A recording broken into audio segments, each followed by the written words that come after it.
the constitutional right to freedom, the right to personal liberty, says that no person shall be deprived of their liberty, their personal liberty, unless provided by law. And it goes into 10 different scenarios where your personal liberty can be deprived in accordance to law.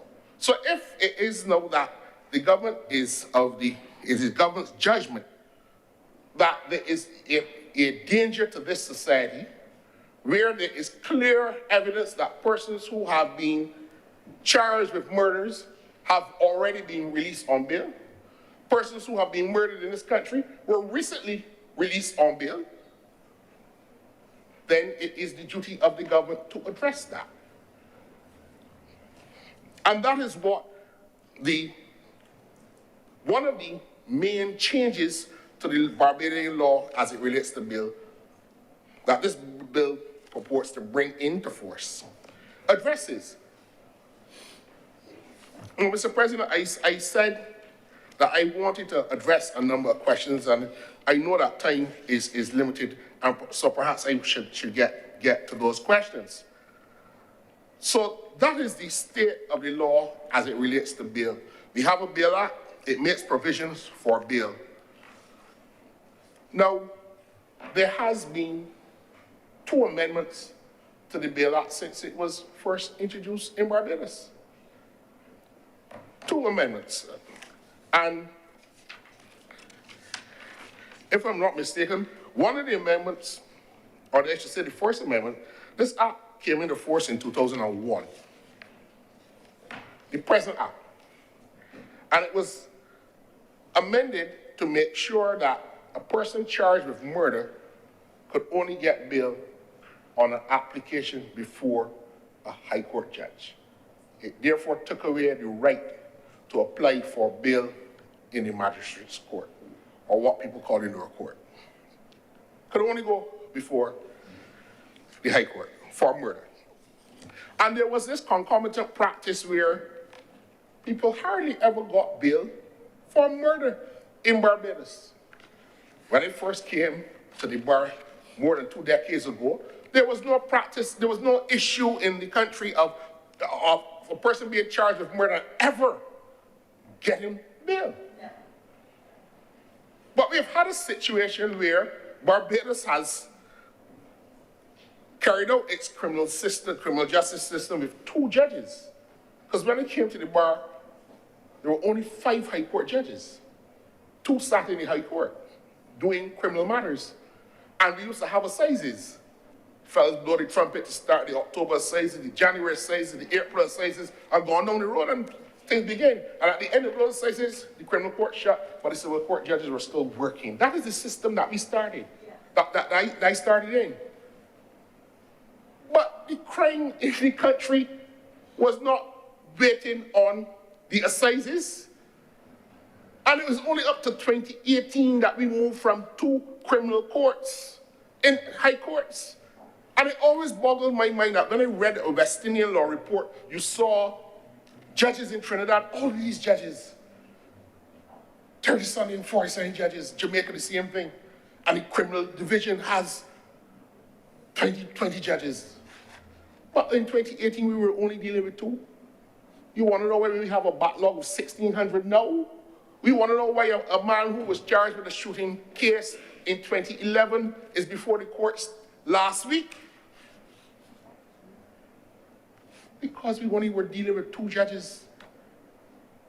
And this is not to blame anybody, because one of the things we as Barbadians have to accept is that, and I think the late Professor, the Right Honorable Wayne Arthur used to say this, we will always be victims of our own successes. We had a criminal justice system, an education system, a public service, police, everything that worked well in Barbados was a beacon, a leader in the Caribbean. But we felt that these things could not be changed. And when these systems ran their natural courses, we felt Barbadians are totally resistant to any change at all. So what we had in the country, Mr. President, was a situation where crime was rampant. escalating in scope. The nature of crime has changed. 2 criminal courts. Some will argue that the increase to 5 and then the increase to 8 might be insufficient given the level of the backlog. But if you move to 8 now, then we say the civil judges now need more help, need more resources. And it's really and truly, when you're sitting in that seat, only so much resources that you can throw to all the problems that the countries face. It is therefore a balancing act. Now, one of the challenges that we have faced, Mr. President, is that Parliament, the government in its judgment in 2019 said, look, this is how we can fix this problem. Can't have a man getting gunned down in a shopping mall in the full glare of the public where he just get released on bail and was on a murder charge. We don't know for a fact. It may be a retaliatory, it may be gang-related, we don't know. But this kind of thing shocked the conscience of the society. And the government said, look, this is how we can deal with it. If you are charged with a firearm-related offense, murder, treason, or high treason, you cannot apply for bail. Some of the boys was right. Some said from the outset that it will be challenged and maybe challenged successfully. But I want to say this to the Honorable Senate. This is a parliamentary institution, the Senate. We are one arm of government. And don't fear, and it is not, as Senator Watson suggested, that there's arrogance on the part of the government. I want to say this as a practicing lawyer, sir. I hope, at the risk of being labeled immodest, I understand what it is to bring actions before the court to strike down laws of Barbados. And since this country has become a republic, I have on 2 occasions represented litigants who have got laws in Barbados struck down, even as part of this government. I don't feel any parliamentary weight on me for being able to represent the interests of people in doing so. So there's no arrogance on the part of the government. But I want to say that in looking at the context of the separation of powers, it is the province of the parliament to pass the laws, to achieve the balance between the interests of the accused person who has a right to due process before the courts and the interests of the community who's affected by the crime. The interests of the community which may be affected not only by the depravity of the circumstances of the crime, but ensuring that that person who is charged gets their day in court and the victims of that crime get the opportunity to get justice. That has to be balanced, and who balances it? It has to be Parliament. And parliaments across the world in the democratic systems of governance that we have will not always get it right. The courts determine whether you get that balance right without the court itself saying where the balance should be drawn. Because then the judges will be accused of dealing with the political, macro-political, macro-social, macroeconomic issues that are not the province for judges. You hear those criticisms in other countries. You hear them in the US all the time, how the courts are political. But in our system, sir, there is no reticence on the part of a government for saying, look, we are going to address the crime in this way. And if we have got it wrong, we respect the decisions of the court. This Barbados Labour Party, the Labour Party, as Senator Tate likes to hear, is not the party that said when the court ruled against it that we will pull Barbados out of the Caribbean Court of Justice and accuse the judges as politicians wearing robes. Not the Barbados Labour Party. We appealed the decision of the High Court judge, and in reading the decision of Lamar Jones, as I have to do, the court said, 1, a law enacted under Section 49 of the Constitution to make changes to the provisions for the grant of bail is perfect. Government can do that. Even without changing, or as you should say, I don't want to say bush lawyers, the non-lawyers in the community would say amending the Constitution. But the text hasn't changed, so it creates problems in their minds. But that is a problem for another day. But even where you have amended the Constitution with the constitutional majority, it is still the province of the judiciary to determine whether that constitutional amendment is constitutional. And I want to say this, for those of you jumping up saying the government get liquor, it is the first time in Barbados that a constitutional amendment has ever been held to be unconstitutional by the courts. It has only happened in the Commonwealth Caribbean on 3 occasions in one country, in Belize. It is something that is new to the jurisprudence. And one of the questions is whether or not, having satisfied the requirements of the constitutional mandating majority, whether it is still the province of the courts to rule something that is unconstitutional. It is this something new, this is something novel. In other words, when a law is inconsistent with the Constitution, it can be the Constitution itself, it's no question that is no baffling legal scholars right now. So that this amendment that we brought in 2019 that was struck down by the court, and when you read the decision of the court bemoaned the fact, I want the evidence that motivated government's intent. It was not to put before the court, and this is not to put shame on the lawyers who argued the case for government. The Court of Appeal admitted that evidence on appeal. The statements from Parliament, the Attorney General, evidence from the Commissioner of Police showing the commission of these crimes, because in assessing the proportionality of the law, the court wanted to see what motivating factors, so the court can assess whether the balance was struck by the legislature. So what we have here is this notion that a parliament must be perfect in all its work. No, it is the judgment of the legislative branch of government in a democracy to draw that balance by way of the Constitution or by any laws that are implicated by constitutional change. And it is for Parliament, for the courts to assess whether that balance has been struck. So that was government's response. So, looking around the region, Trinidad amended their Bail Act and said that you cannot get bail for murder. They put it in the act. The Privy Council struck it down. Why? This is a very simple point. The decision to grant or withhold bail is a judicial decision. Parliament, you can make any law you want. You can set all the conditions that the courts must look at to grant bail and all the conditions that the court should look at to refuse bail. You can add more to them. But you cannot take away that decision-making power of the court. It is not a legislative power. It is a judicial power.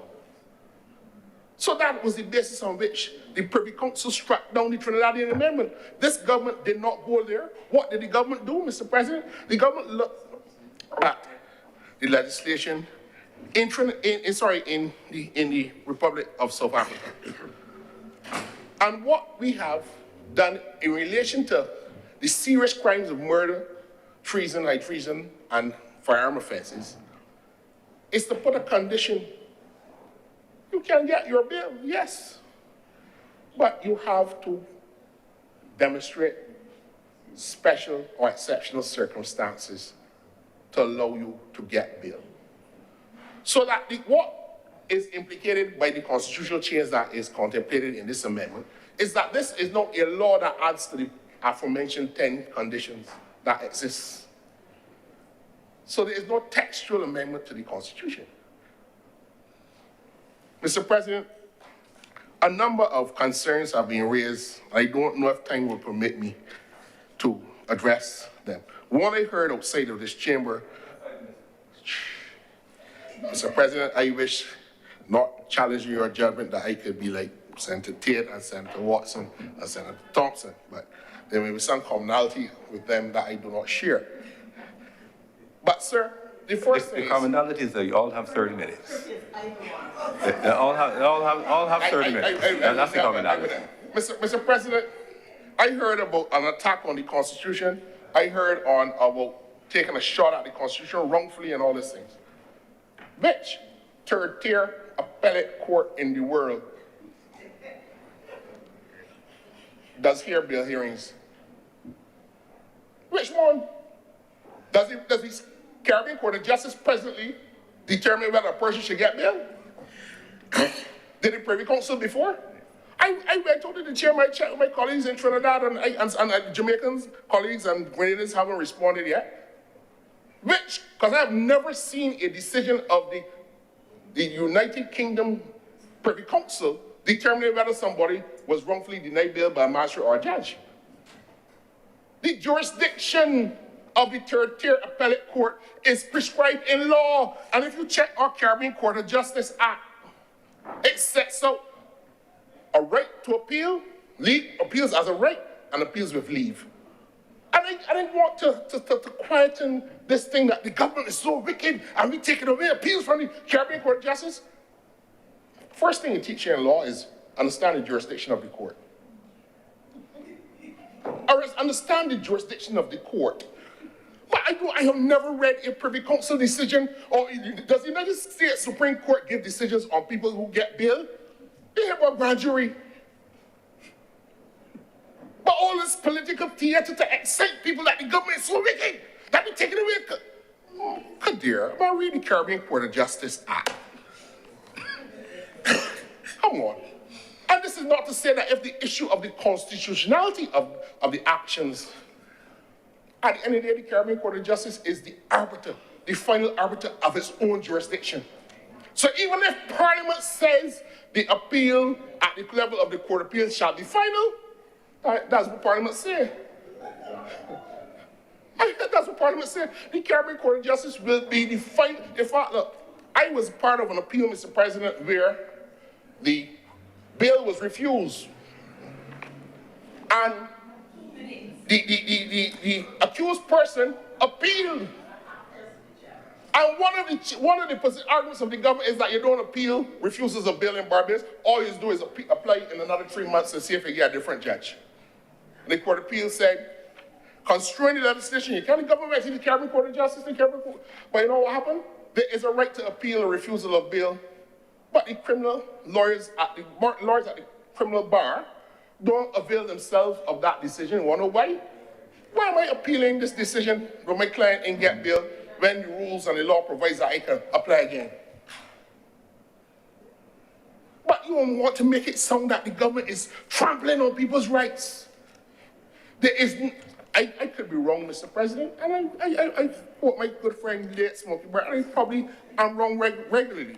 But I do not see any third-tier appellate court in the world making decisions as to whether a person should get bail or not. In fact, when you look at the Privy Council said to Jamaica and the rest of the Caribbean that still using them, we can put you all through a sufficiency test because they got certain questions that are coming up to us that really and truly should be dealt with your lower courts. We only want to deal with the big matters, right? Only if you were the chair. So that if there are any offending provisions in this act, Mr. President, the suggestion was that the whole bill, because we repeal and replace the whole bill, has to go through the other. But something tells me that when you're in first year law and legal systems, I think Senator Boyce might correct me, or any two Senator Boyces, that there's something called severance. So the first thing the court has to do is to determine whether the offending provision can be severed, and if, by way of severing it, if the whole thing falls apart without it. Hardly could be that there could be no law as it relates to the bill. But in any event, the Constitution gives you the right to be released on conditions or unconditionally. So I'm looking at Senator Tate because I cannot help looking at my friend, my big sister, Mr. President, but I'm not referring to anything that she has said. So that this bill requires no, you go down to the magistrate's court, the policeman said, I'm objecting the bill on the grounds. This is a serious case, and the accused man is likely to interfere with witnesses, and the accused man, we can't sure if he come back to court. Can't do that now. Can't do that now. You gotta give reasons. You gotta bring evidence. And, Mr. President, permit me to deal with one last point. There was this notion that because a recused person must now bring exceptional circumstances to show why he should get bail, is now a reversal of the presumption of innocence. The very Constitution in Barbados, Section 18 says that you can reverse the presumption of innocence. But that is not the reversal of the legal burden of the state to prove that the person is guilty. Because we're not dealing with a trial. This is not the trial, but this is a reversal of an evidential burden. So where the state sets the evidence where you should not get bail, you can show that I got rock solid alibi, I wasn't even in Barbados at the time. You can bring your evidence. It's a reversal, and this is only in relation to the sufficiency of the bail hearing at that stage, not the criminal trial. So there's no reversal of the presumption of innocence on a legal standard or the legal burden. It is only the evidential burden at the bail hearing. And constitutional courts all over the world have said that there is the Strasbourg jurisprudence of the European Human Rights Court of Justice has also determined in its several judgments that on the question of bail, this is not a criminal matter. It is not the determination of the criminal matter.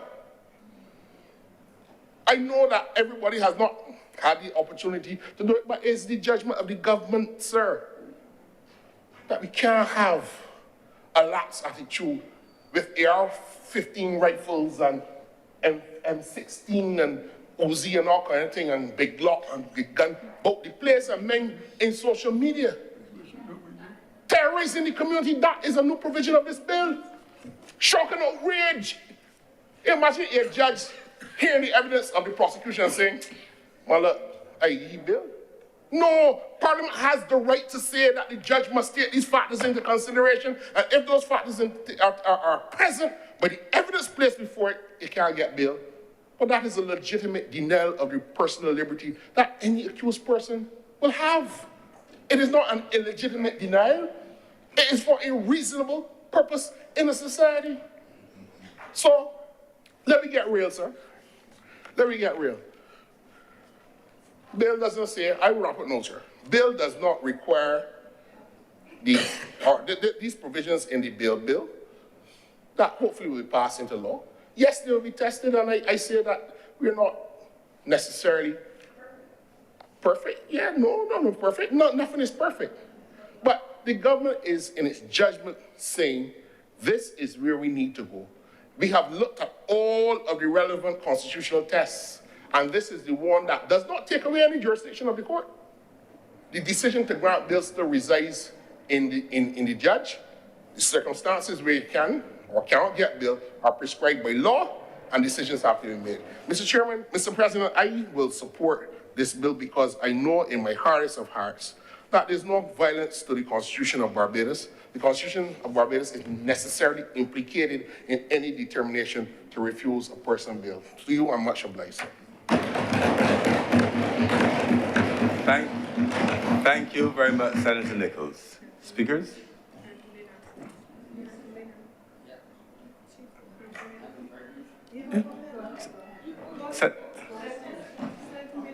Senator Maynard. Thank you, Mr. President.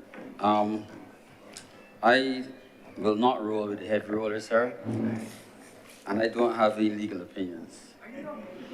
But, sir, this bill amendment, sir, and we focus in both houses on not treason and high treason, merely on surge and firearm crime. And we seem to have failed to mention its impact on our healthcare system and all the delays and the resources that it consumes. I support the bill, sir.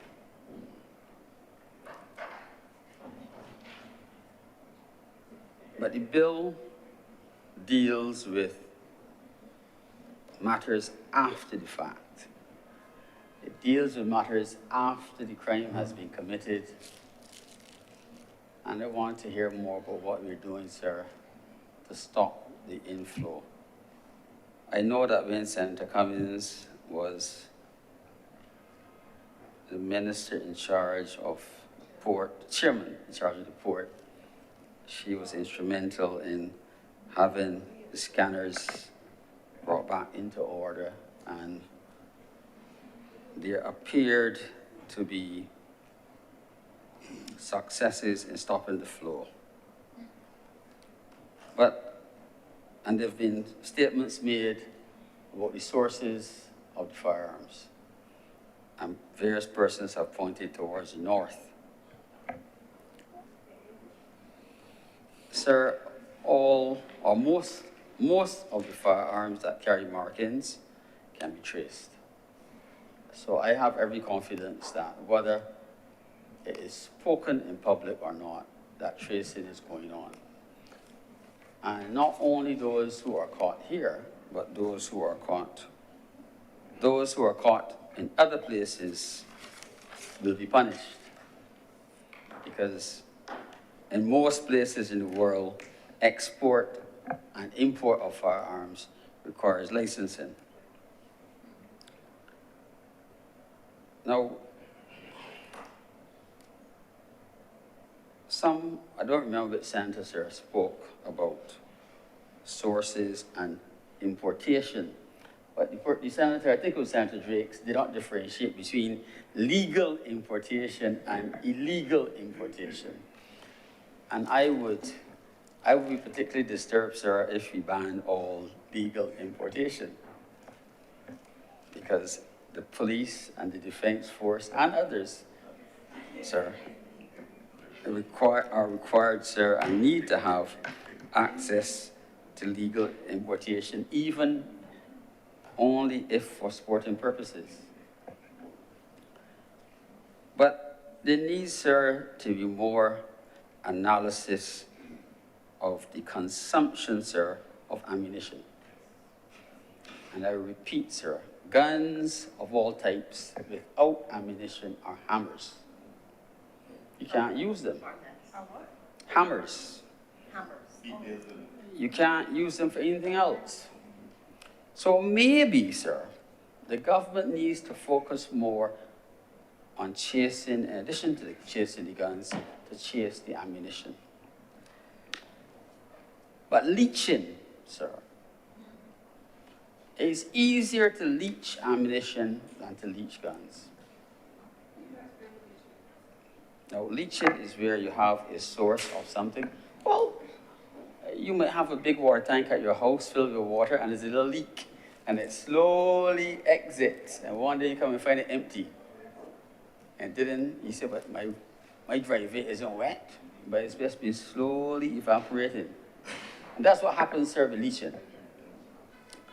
But, sir, all of the legally imported firearms and ammunition should be and are traceable. And the biggest importer, I believe, of ammunition in this country, sir, are the sporting organizations. But the law requires that all of these sporting organizations keep meticulous records of who it's sold to and when it is sold to, and their declarations about what you have done with it. I do not know if the information is analyzed when it's handed in monthly, but the data is there. Sir, if illegal ammunition is coming in, then there needs to be training of the persons who search for it. You could get caught up searching for guns and looking for guns, but what you need to look for, sir, is the ammunition. And maybe there needs to be more manpower assigned to searching for ammunition. Sir, some time ago, I spoke about the work that the Barbados Police Service has been doing in reducing the number of legal and illegal guns on the island. And they've been doing destruction of firearms, and it is monitored very closely and is monitored by international agencies. Now, the Barbados Police Service can't work alone, but the citizens of the country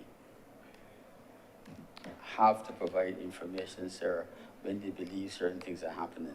I'm not suggesting that you go on brass tacks and call your name and say what you've seen. And I'm sure that there are channels through which certain information can be passed to the police to deal with some of the problems that are happening, sir. Now, my last point, sir, is about something that leaves me frustrated. I do not remember how many firearms amnesties they've had. And there is the belief out there that persons who hold illegal firearms will not surrender them if there's an amnesty. And that is probably true. And it probably is because if you hold an illegal firearm and you surrender it, and you have to document who you are, if that firearm is then shown to have been used in a crime, you might have to answer some questions about it. But if you have an amnesty only for ammunition, sir, any live ammunition turned in could not have been used in a crime. So you could ask people to turn in the ammunition. The owners of the ammunition might not turn it in, but the occupants of the house might. And every round of ammunition that you get is potentially a life saved. So I would like to encourage the government, with all the pleadings, to contemplate having an ammunition amnesty. It doesn't need law supervision. It doesn't need declarations. It just needs a safe place to deposit it where people can access it, sir. Now, sir, last but not least, there continues to be a lot of hype on social media, I'm told, with persons displaying their possessions. I think they should continue to do it, because if they continue to do it, sir, we know who they are. So I'm not going to discourage people from doing it. I think everyone who owns something should probably display it on social media. But the authorities that are charged with dealing with such issues have to have all the resources and the leeway, sir, to deal with the issues, legally deal with the issues. I don't want to stand here and encourage any illegal activity on the part of law enforcement. But they need to have all the resources, sir, intelligence, sir, and all the equipment and resources they need for their own safety, sir. Sir, it would be a pity if this little rock that we have, this beautiful little rock, becomes like some other places in the world. Sir, in my younger days, I lived in a country not too far from here, and I was horrified that every window and door in the house that I live in had a wrought iron. I'm a little bit claustrophobic. And yeah, and I often fear that if there was ever a fire in the house and you got a bit disoriented, or you couldn't get to the room that had the locks on the burglar bars, you can get it open, what would happen to you? So I had a habit of getting up several times and checking that all the stoves are off and the iron was unplugged. And I would hate to see Barbados come to that, sir, where your dog can't come in your house because there's a big grill on the door. And we all have to have additional expense and maintenance at our houses because we fear that somebody's going to break into your house and do you harm with a firearm. I support the bill, sir, because I do not believe, sir, that what we have seen where persons who have been charged and held in prison have been released and have committed further crimes of a similar nature while they're on bail. And I think that the government is doing the right thing in that regard. I will let the legal luminaries deal with issues, sir, in the bill. I thank you. Thank you very much, Senator Mr. Lynn. Her Honour, Senator Thompson.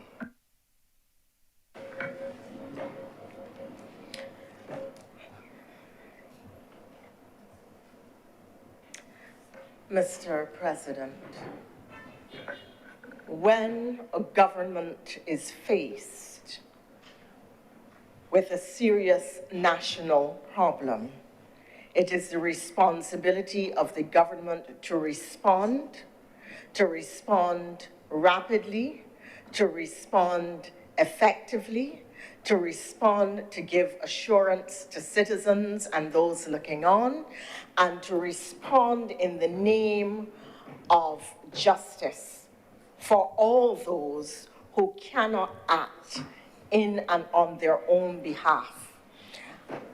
Before I elaborate on this, I just want to make the point that that is what this administration is attempting to do.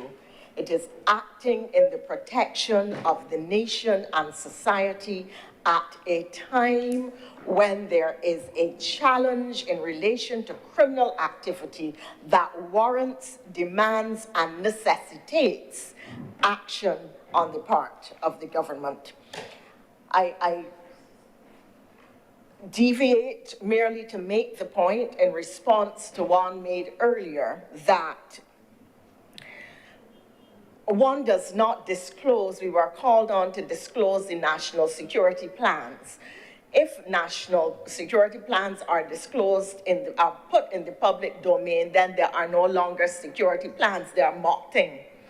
So really that call was a sort of nonsense call that cannot be taken seriously because there is no national security plan. There is not even a home security plan that can be put in the public domain if it is to be treated as a security matter. I go on from there, sir. The role of the courts is to give justice to citizens, to deal with those who are aggrieved, affected, or executing activities that impact others or impact society. The role of the criminal justice system is to dispense justice. And justice then is defined as maybe the conviction or other penalization of those who have committed crimes. It may be finding closure for the victims or the families of victims, rather. It may be saying to the society that our system allows and treats everybody fairly and that they are entitled to justice, whichever side of the spectrum they are on. It is giving a sense of security to all citizens who must live, work, and have recreation in the space that we define as the national space. There is therefore, sir, within the criminal justice system and within criminal law, always an inherent tension. A tension that on one hand seeks to protect the rights of the citizen and the society, and on the other considers what are the rights and freedoms of the individual when accused of a crime of any seriousness. Minor seriousness, like taking up a bag of mangoes that don't belong to them, or extreme seriousness in the case of taking of the life.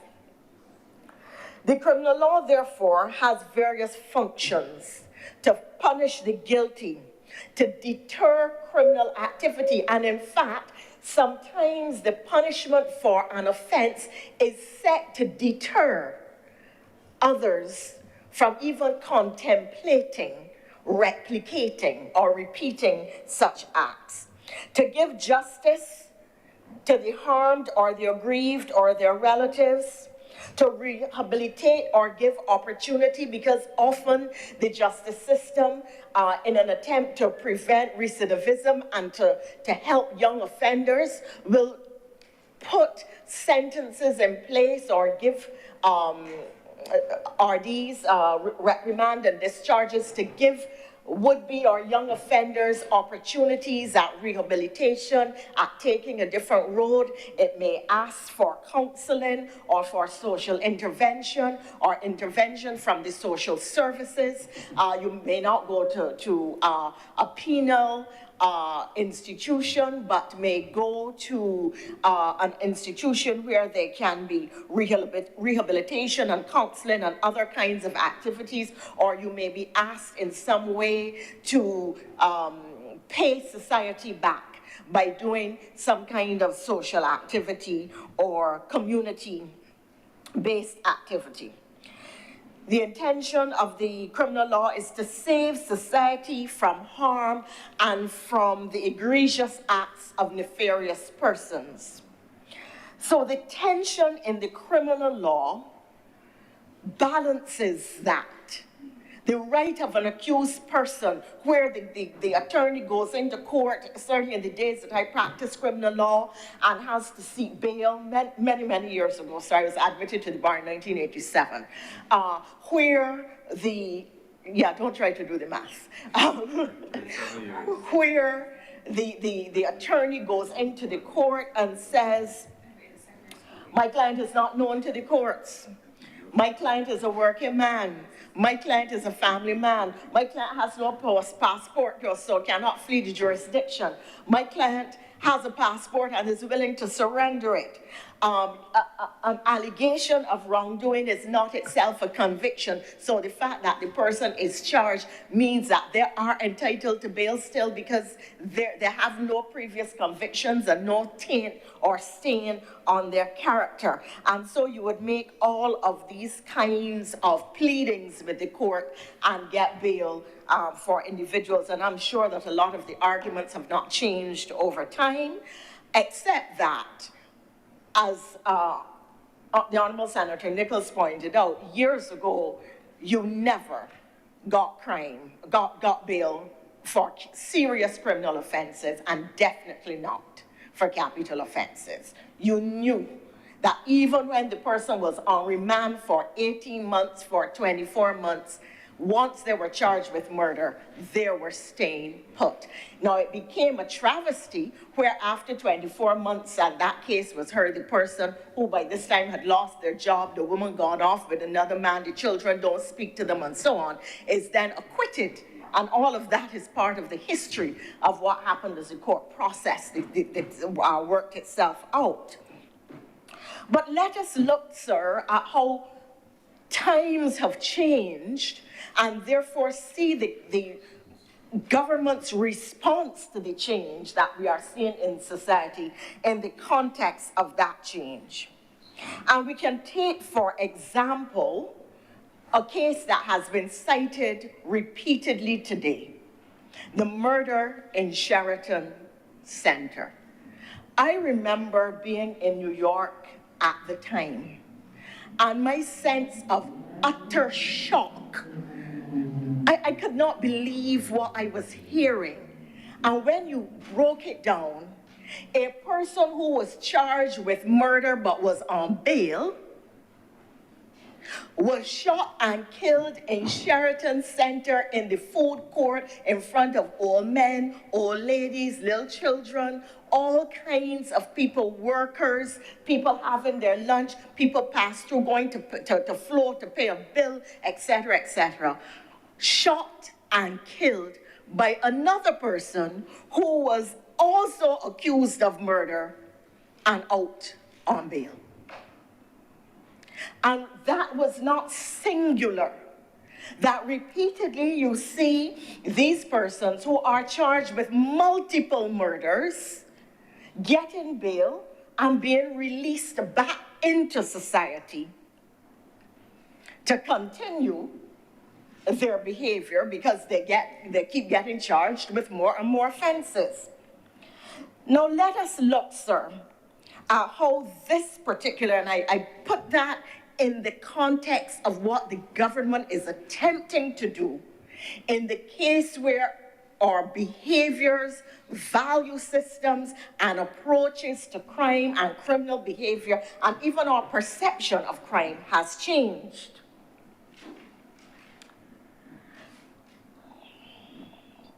The government is now saying that where there are firearm offenses and where there are murder accused, that in certain contexts, sir, in certain circumstances, you have a right to bail, yes, but you will not be allowed bail. If you are already charged with killing somebody and you come before the courts with another murder case where you are caught with an AK-47, you will have people now posing on social media with automatic weapons. So if you get caught with one of those, or you commit a crime with one of those, do not expect to walk about and terrorize people. Government has to take some measures to deal with what we are seeing in this society and to deal with it firmly and effectively so that people who are known hitmen or alleged to be hitmen, and people in society are able to identify them.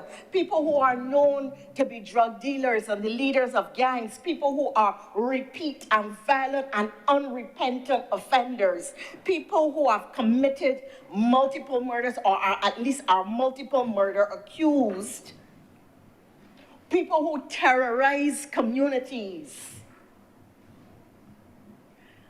cannot expect to continue behaving in that way without being brought to heel and put behind bars while their cases are pending. It is a protective mechanism that government is putting in place. And we can talk about procedure, we can talk about amendments, we can try to extrapolate it and direct it to other areas of law. The reality is that government cannot duck its responsibility. It cannot abdicate its responsibility to the citizen for fear that somebody might bring this on appeal, for fear that it may be struck down, for fear that we are using incorrect process, for fear that it might affect some other legislation. Something has to be done to address criminal activity in this country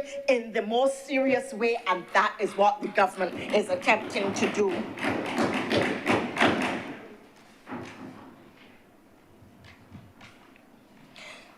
Where public order and public safety are threatened, that's what the legislation says. Where the act or offense will induce shock or outrage.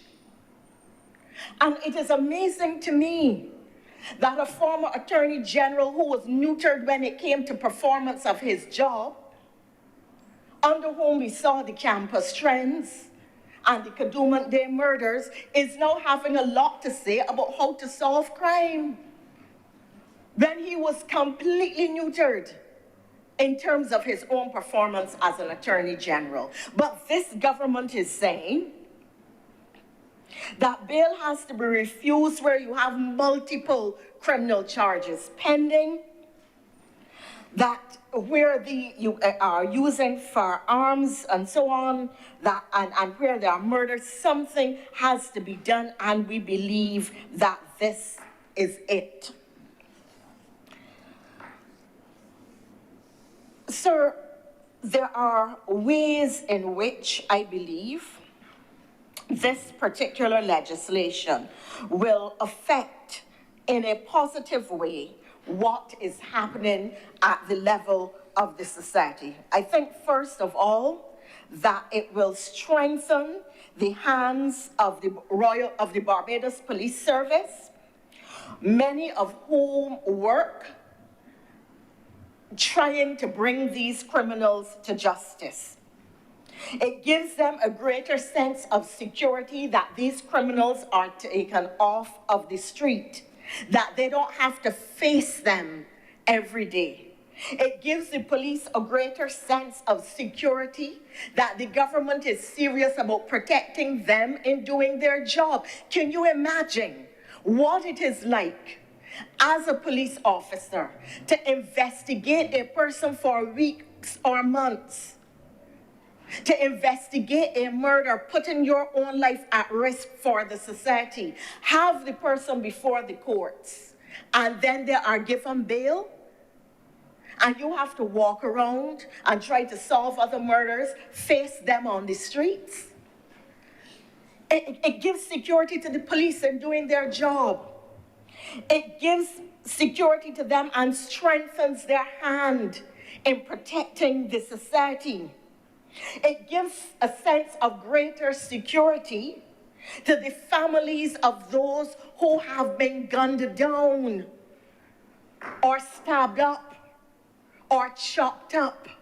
You cannot feel good as a Barbadian, as a human being, if you are walking the streets in your community and the person who murdered your relative or your loved one, your father, your friend, your lover, you know they murdered them. It's not out on bail walking about and passing you and say, morning, love. Because there are people who have that kind of attitude. It gives a sense of security and safety to witnesses. We wonder why it is people do not come forward to give evidence to the police. But if somebody commits a murder and I am a witness, and they are going to come out on bail and be standing up and watching me, and they don't have to say a word. They only have to stand up and fold their hands and cock their head on the side, because their message is, but I hear, and you know the body that you give them a witness about dead already, so unless you want to join them. It sends a message. It creates fear. When these criminals are walking around the society and the communities, the people who live in those communities, who are aware of who they are, what they do, and that they do it with impunity, are not going to come forward unless they feel they have some measure of protection. Unless they feel we are serious about removing the criminals off the street and out of the society. This legislation will help to give that level of security to families, to potential witnesses, and to witnesses in matters. It protects the wider society. And let me locate what the government is doing here today in the context of wider policy initiatives.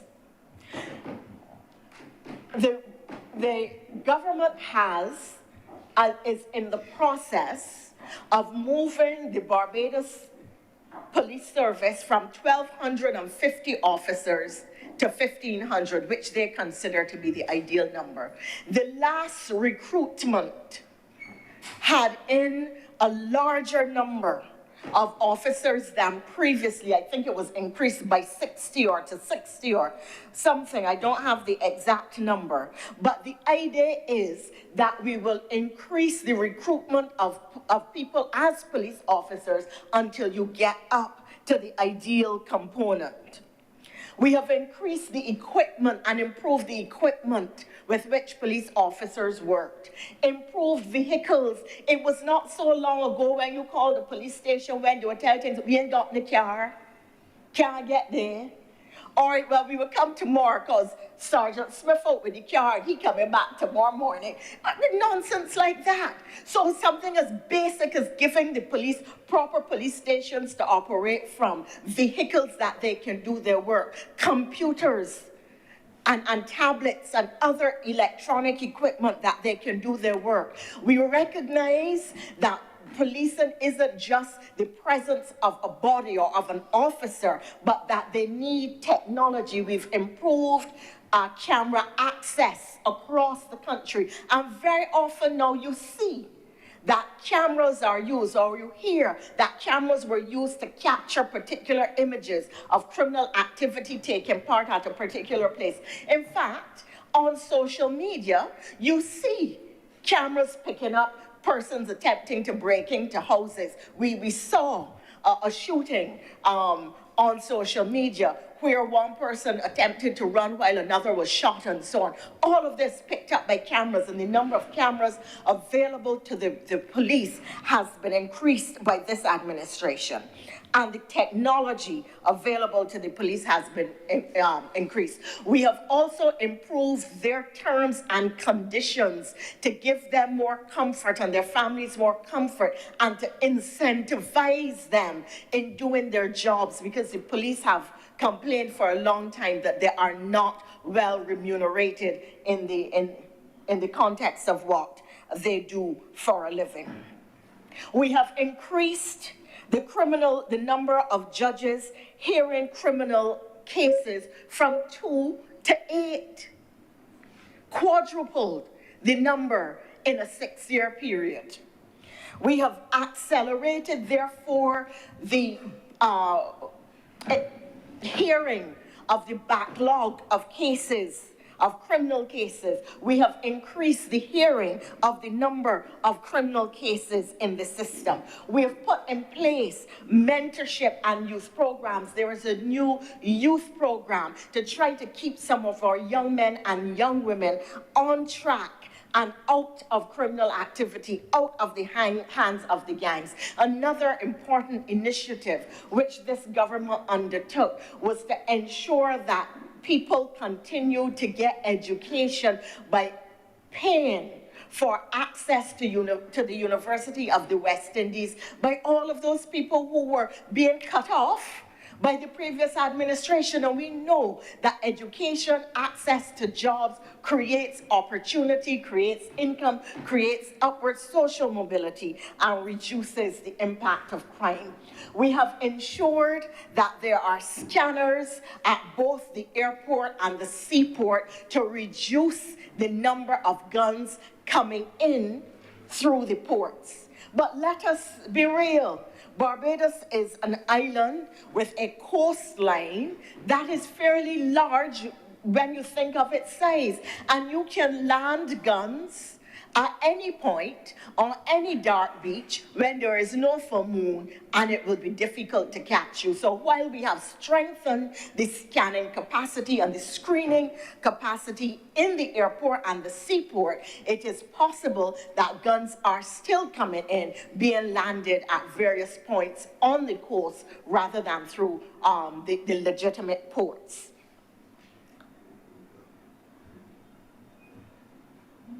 As we explore this issue of crime, however, and I think that when we talk about crime, when we talk about what the government is doing, that this is not and cannot and should not be seen as a sort of knee-jerk reaction when I have laid out the kinds of initiatives systematically with social interventions, interventions in the justice system, interventions in the educational system, interventions with youth, interventions in our social fabric, that shows that the government has taken a multidisciplinary and multi-pronged approach to addressing crime at every level.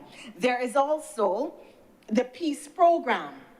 People criticize it, but the reality is that its main thrust is to go into communities, identify where there are challenges, identify those persons who have been engaging in or engaged in criminal activity, and try to take them out of that kind of lifestyle, and that has to be commended. The government has announced that if churches are willing to have community-based programs for young people that removes them off the streets, that takes them out of the hands of drugs or gang dealers or gangs, that it is willing to support those programs. And in fact, some churches have already benefited from financial support from the government to execute social-based programs for youth, for young people, intended to give them alternative lifestyles, intended to give them skills and training that can allow them to learn, to earn, to feel proud of themselves for having a skill that they can show off and earn from. But the reality is, sir, that people have come out of COVID with a lot of anger. And there are now a lot of people suffering with mental health issues. There are a lot of people who are on edge and angry all the time, and the slightest thing seems to set them off. All over the world, we are seeing spikes in domestic violence, and all over the world, we are seeing spikes in crime. Now, a spike does not necessarily portend a trend. And what the government is attempting to do is to intervene before what is a clear spike becomes a trend.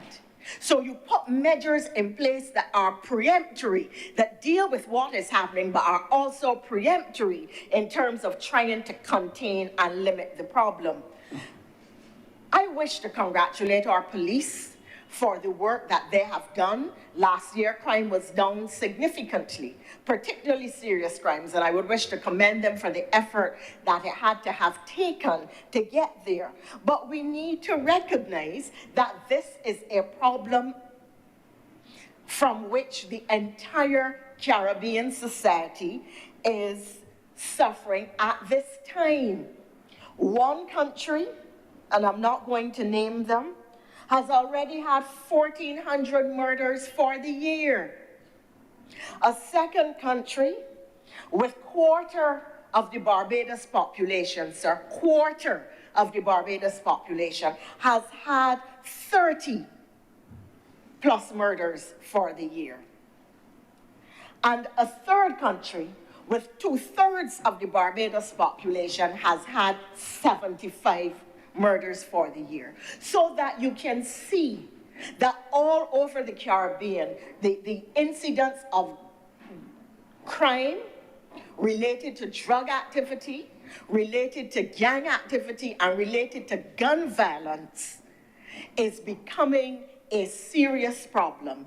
But Barbados is still comparatively on the lower end of of the spike that we are witnessing throughout the Caribbean. And this government is being proactive in taking measures, some of which I have outlined, that address this problem and seek to address it effectively. And I think we have to send a strong signal to criminals that they do not and cannot rule the day, and that we will not have them terrorizing a society, walking around, committing crimes, and then getting bail and coming out just to commit more. We are not going to have it.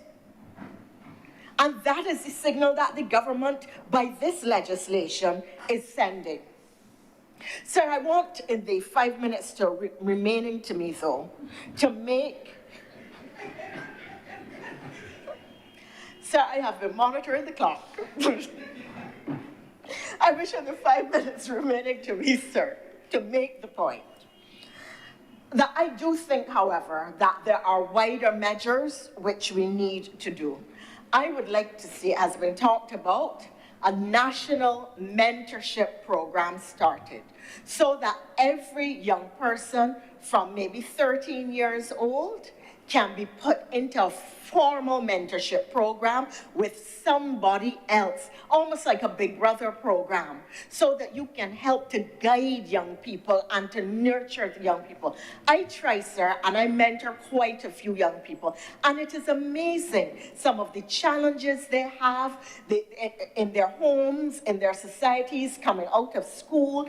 It is their self-perception, their fears and concerns about the future, and their not understanding the choices that are available to them in a world that has so many more choices for them than we would have had as young people 20 or so years ago.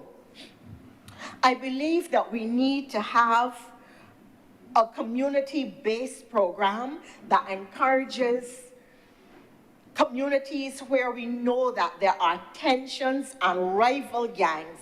Sit down as stakeholders with various counselors, various people with training, and talk through some of the challenges and try to come to solutions.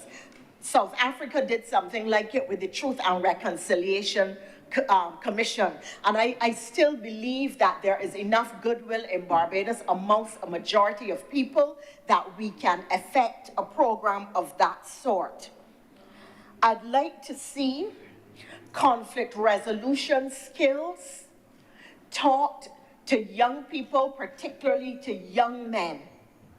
Because a lot of what we have is young men seeking validation, young men seeking attention, young men seeking love. And when you speak to a lot of them, they tell you that they were never respected in their homes, that they were never loved in their homes, that their mother or grandmother didn't treat them well, that their mother was missing or their grandmother was missing. They didn't have anybody who taught them where, when, how. People were not sending them to Sunday school to get inculcate values. And people were not teaching them in the homes about the value of themselves, the value of life, the value of love and care. And therefore they got into negative social behavior because the first time they felt as if they belonged, the first time they felt a sense of connection and caring was on the streets. When they were liming, when they were bonding with other young men, some with the same problems as they had, or others who recognized that they could be easy victims, tools in their hand to get them to do things that are wrong and things that are evil and harm others. But the need to belong, to feel cared about, to feel like somebody and to feel important was so intense that even when they felt some sense of, this isn't so right, being part of something in which they were valued and in which they had a sense of respect became the primary driver for their actions. And that is a negative downward trend that we have to correct, that we have to address, that we have to redress. And it is not a matter for the government. It requires a whole of society response. Government is not abdicating its responsibility, but equally, the rest of the society cannot say government has to do something. The appropriate question for all of us at this time is how can we together put measures in place to save a society, to save a country, to pull back what is happening. Sir, I saw recently the way numerous people were prepared to vilify some school children who were a little over-enthusiastic at the end of the term. But these same people are not asking and did not pause to ask. They were going to investigate the teachers. The children should be punished. They did not ask, where did the children see this behavior? Whose behavior were they modeling? They did not ask, how do adults behave on cruises at night when you have actual sexual acts taking place on cruises and being recorded and broadcast? sent around via WhatsApp and on social media. That is where the problem starts. It doesn't start with the children. When the young man at 18 picks up a gun, the problem didn't start with him. It started earlier. And if we want to address the problem, the answer isn't lock up all the criminals. The answer is to try to understand what are the appropriate social interventions to address the rot that we are seeing at the center of our society that we have to deal with. So this is one of a number of measures that government is using to address the problem that requires a multidisciplinary approach. Our young men in particular need saving. They need saving. We've seen in the past, and I don't believe we should allow what we've seen to get further out of hand. And this is why this measure before this legislation, before the chamber today is so important. There was a time when alarm was raised about gangs rearing their heads in the country. The response of the government of the day was there were no gangs. When we had Campus Trends and the Kadooment Dare murder, the response of the day was silence. This administration is speaking about what is going on. This administration is taking action. This administration is attempting to act in defense and protection of the entire society and saying to the criminals, we are prepared to stand up for the citizens of this country. And I urge all members today, the legislation may not be perfect. At some point, it may be challenged by the courts, by somebody in the courts, but that is what the courts are there for. What we are here for is to stand on the side of the citizen. The little old lady who does not come out after a certain time anymore because the man who committed murder in her community that she passed by and saw the body bleeding on the road is still walking around free. The people who were traumatized at Sheraton Center will never forget the image, will never forget the image of what they saw. The people who wake up to the news that there's been another gun crime or somebody else has been stabbed, we are here to protect them. This legislation attempts to do that by saying to the criminals, we will not have your behavior. If you do certain things, you are staying behind bars once you commit a murder, once you use a firearm. And I implore every senator, even if the process is flawed, even if the legislation is not ideal, even if this is not exactly what you wanted to see, let us join together to do something to save our society and to save our country. I'm much obliged to you, Mr. President. Thank you very much, Honour Senator Thompson. Before you rise to close the debate, Senator Blackman, Senator Thompson, just take the chair for a few minutes, please. Yes, please. Thank you kindly.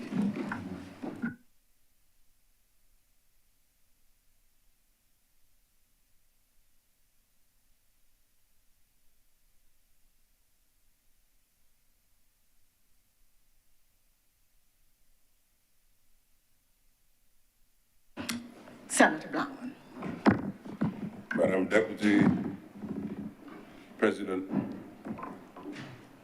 as I rise in concluding this afternoon's, or today's rather, very important debate, we've heard from all of the speakers, from the government side, from the opposition, from the independent members alike. And what remains clear to me is that this bill, notwithstanding the fact that we've brought it here in a short time, it goes to the very heart of who we are as a people.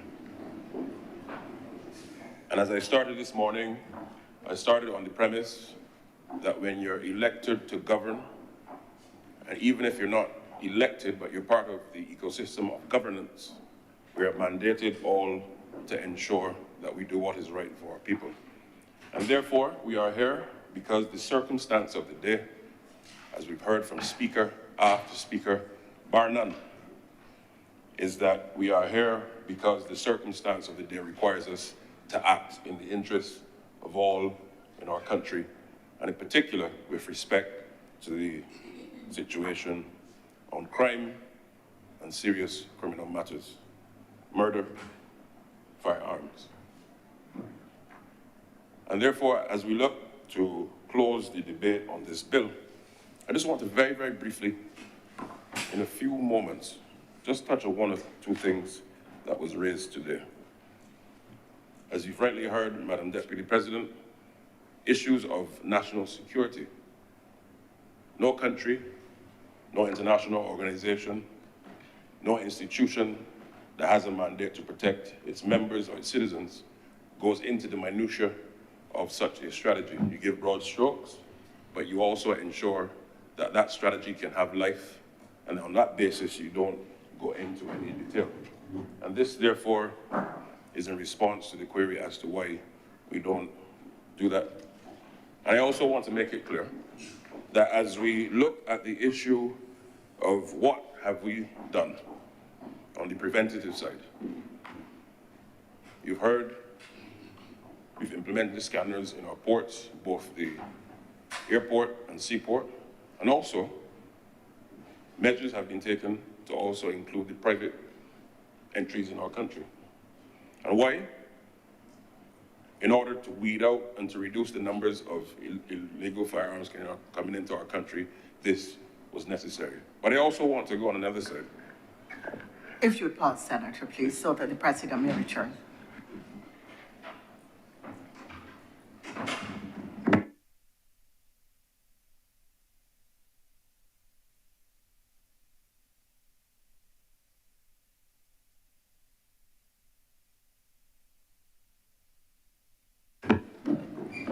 Please continue, Senator Blackman.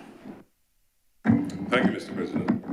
On the preventative side, it also includes the government's commitment, which it has been doing and it continues to do and will continue to do so, ensuring that our young people have access to greater opportunities in business, opportunities for mentorship, opportunities for access to training. You can think of the National Training Initiative. As members have also spoken, we continue access to free tertiary education in our country. Because why? The devil finds work for idle hands. And therefore, we are implored to continue to create opportunities that will engage our young people's minds, their creativity, and ensuring that they can put their God-given skills to good use. You've heard of the Peace Program, and that continues to bear fruit across the country. And simply put, Mr. President, what I would want the public to take away from today's debate and discourse would be that we as a government are committed and have been committed, particularly also since coming to office in 2018, in fighting crime and fighting serious crime. And we will not, in the words of our former Minister of Health, we will not retreat, we will not surrender. And therefore, as we close today's debate, I simply want to implore all of us, every right-thinking Barbadian, every member of this chamber, government, opposition, independent senators alike, to give the bill the support. Because why? As you've heard, a gunshot knows no partisan lines. A family in mourning knows no partisan lines. And we have a moment in our history to ensure that we support this bill in the interests of our people. And therefore, long after this debate and bill is closed, we have to ensure that we now have a piece of legislation that has teeth, but equally, the job doesn't rest there. Whilst that's necessary, it isn't sufficient, as we've heard. We have to continue to ensure that on the preventative side, that we have the requisite tools to do what is necessary. So with those words, Mr. President, I beg to move that the bill be read a second time. The question is that this bill be read a second time.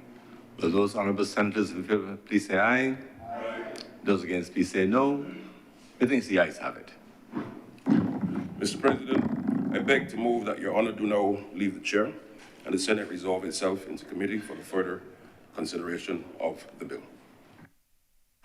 The question is that you do not leave the chair and the Honorable the Senate resolve itself in the committee for further consideration of this bill. Will those honorable senators in favor please say aye? Aye. Those against please say no. Methinks the ayes have it.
Senate is now in committee.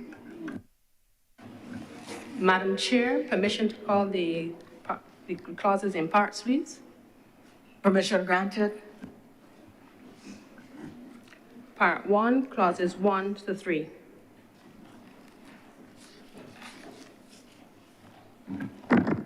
Madam Deputy President, I beg to move that clauses 1 to 3 stand part. Question is that clauses 1 through 3 do now stand part.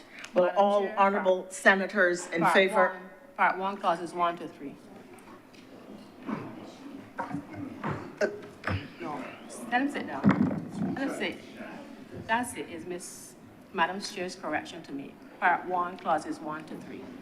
The question is that Part 1, clauses 1 through 3 do now stand part. Will all honorable senators in favor please say aye?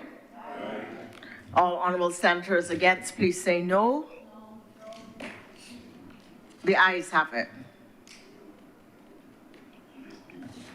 Part 2, clauses 4 through 7. Madam Deputy President, I beg to move that Part 2, clauses 1 through 7, 4 through 7, do stand part. The question is that Part 2, clauses 4 through 7 do now stand part. Will all honorable senators in favor please say aye? Aye. Those against please say no.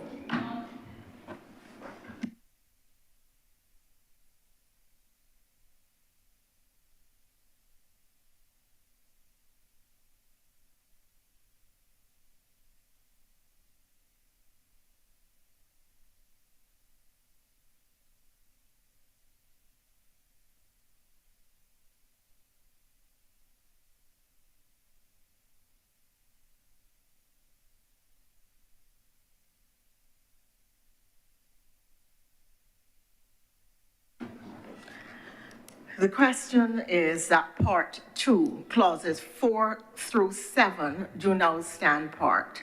Will all honorable senators in favor please say aye? Aye. Those against please say no. No. The ayes have it. Part 3, clauses 8 to 12. Madam Deputy President, I beg to move that Part 3, clauses 8 to 12 do stand part. The question is that Part 3, clauses 8 through 12 do now stand part. Will all honorable senators in favor please say aye? Aye. Those against, would you please say no? The ayes have it.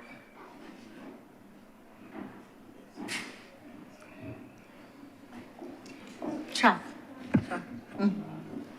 Part 4, clauses 13 to 18. Madam Deputy President, I beg to move that Part 4, clauses 13 to 18 do now stand part. The question is that Part 4, clauses 13 through 18 do now stand part. Will all honorable senators in favor please say aye? Aye. And those against, please say no. No.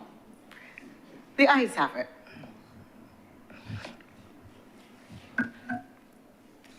Part 5, clauses 19 through 28. Madam Deputy President, I beg to move that Part 5, clauses 19 to 28 do stand part. The question is that Part 5, clauses 19 through 28 do now stand part. Will all honorable senators in favor please say aye? Aye. Those against, would you please say no? No. The ayes have it.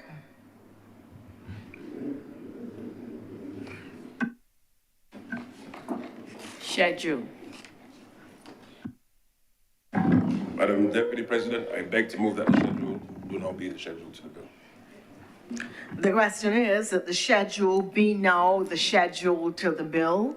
Will all honorable senators in favor please say aye? Aye. Those against, would you please say no?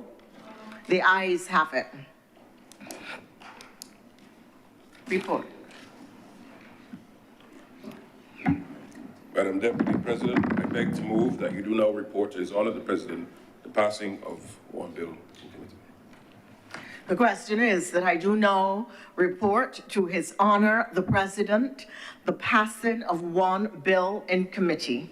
Will all honorable senators in favor please say aye? Aye. Those against, would you please say no? The ayes have it.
The chairman has reported to me the passing of one bill in committee.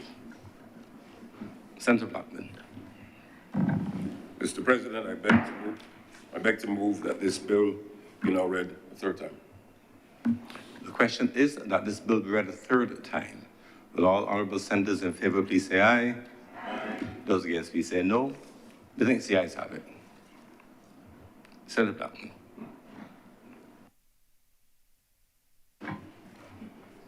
Mr. President, I beg to move that this bill do now pass and be cited as the Bill Act 2024. Honorable senators, in this matter, we're required to vote individually rather than by a collection of voices. The place the question, and the clerk will call your names, and you will indicate your vote in an audible voice. The question is that this bill do not pass and be cited as the Bail Act 2024.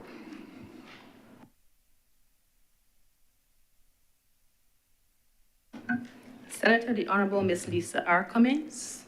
Yes.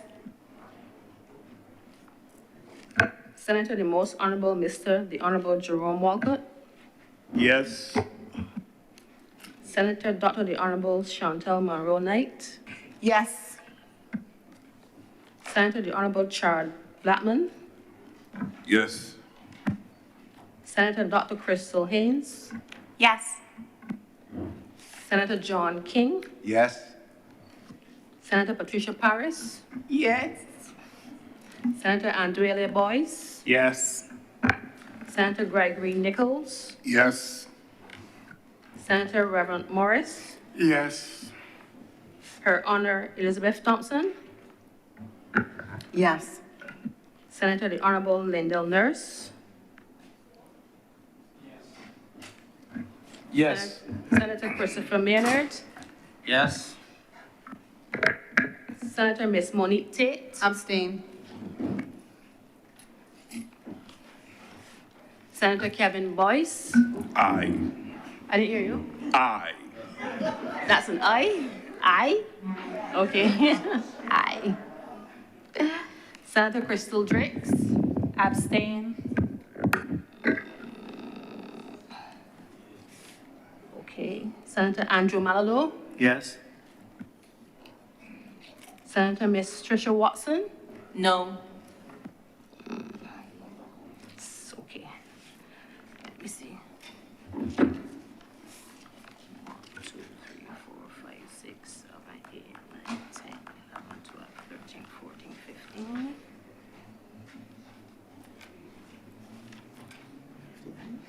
Yeah. Mr. President, the result of the voting stands as follows. 15 senators voted in favor, 1 voted no, and 2 abstentions. Therefore, the bill has reached a threshold of 2/3 of majority. That is 14 required for the passage of this bill, pursuant to question, Section 49 of the Constitution.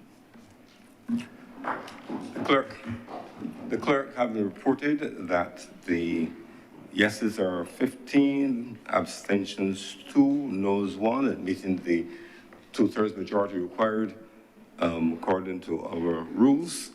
I therefore declare that the bill is now so passed and so cited.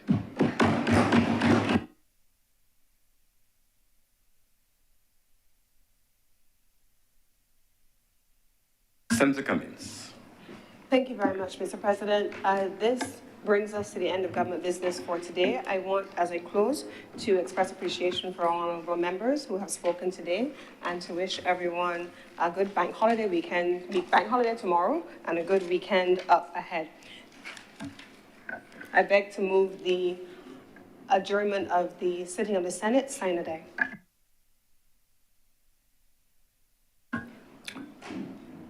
The question, before I put the question, let me wish everyone a happy Emancipation Day tomorrow and a happy Kadooment Day on Monday.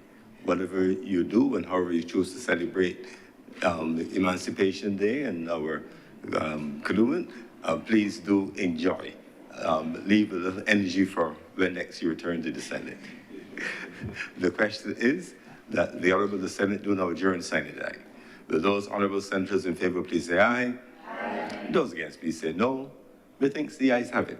The sitting therefore stands adjourned. Sine die.